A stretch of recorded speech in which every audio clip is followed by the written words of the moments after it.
వినాయక చవితి శుభాకాంక్షలు. ఈ పాటికే చక్కగా వినాయకుని పూజలన్నీ పూర్తి చేసుకుని వినాయకుని చక్కగా ఇంటికి ఆహ్వానించి అన్ని రకాల వంటలు వండుకొని స్వామివారికి నైవేద్యాలు పెట్టి పూర్తి చేసుకొని ఉంటారు.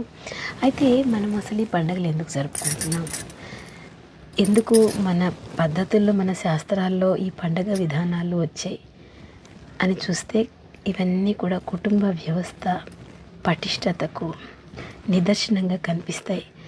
చూస్తే వినాయక చవితి అసలు ఎందుకు వచ్చింది పండగ అనేది గమనిస్తే కూడా ఆది దంపతులు పార్వతీ పరమేశ్వరులు దంపతులు చూడండి, ఒక కుటుంబ వ్యవస్థను దైవత్వాల్లో కూడా మనకు చూపిస్తారు.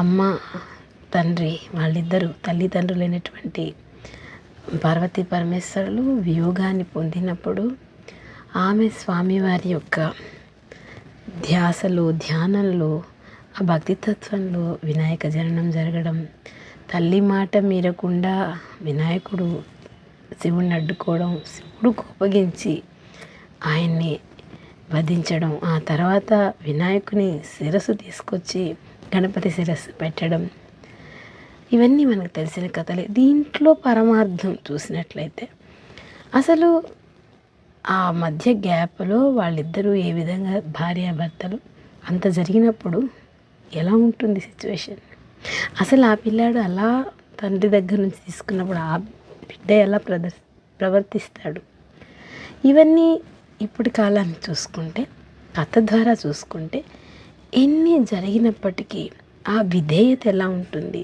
వినాయకుడు అంటేనే విధేయతకు నిదర్శనం. తర్వాత ఆ ఫ్యామిలీ ఎంత ఐక్యతగా ఉంటుంది, ఒకరినొకరు క్షమించుకోవడం ఎలా ఉంటుంది, ఒకరినొకరు అర్థం చేసుకోవడం ఎలా ఉంటుంది, ఇవన్నీ కథారూపాల్లో అలా వ్యవస్థ విధానాల్లో మన శాస్త్ర విధానాలలో చాలా చక్కగా ఇవ్వడం జరిగింది. ఏన్షియంట్ శాస్త్ర విధానాల నుంచి మోడ్రన్ పరిస్థితుల్ని అనుసంధానించే విధంగా మన వ్యక్తిత్వ నిర్మాణం, కుటుంబం, ఫ్యామిలీ బ్యాక్బోన్గా ఎలా నడిపిస్తుందనే విశేషాలు ఎన్నో మనం ఇక్కడ తెలుసుకుంటూ ఉంటాం ఈ వేదిక మీద. ఇది చాలామందికి ఈ నాలెడ్జ్ అవసరం. షేర్ చేయండి, అందరం కలిసి దీన్ని మరింత పటిష్టంగా మన ఫ్యూచర్ జనరేషన్ని, మన హెల్త్ని, మన పిల్లల్ని, మన కుటుంబాన్ని ద బెస్ట్గా చేసుకుందాం. I'm Jaslatha Raju. I want to say happy healthy wealthy families.